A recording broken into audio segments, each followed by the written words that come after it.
Magsasagawa ng aerial survey ang sangguniang panlalawigan ng South Cotabato sa coal mining operation sa Barangay ng Lake Cebu. Layo nito na malaman kung tumalima sa kanilang social responsibility ang mining operator sa nasabing lugar.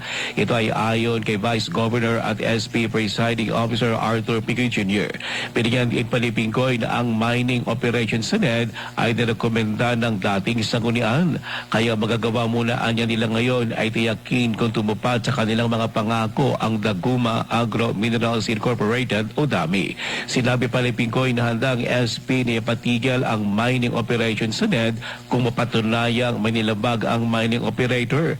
Pero ito anya ay kailangan pang dumaan sa proseso. Ang ilang social responsibility, ano ilang commitment?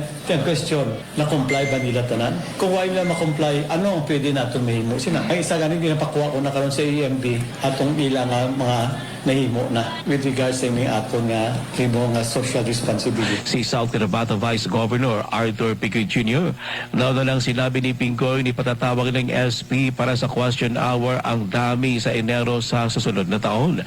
Ito ay matapos hilingin sa provincial government ang expansion na kanilang coal mining operations sa NED. Ruel Usano, NDBC, Bida Balita.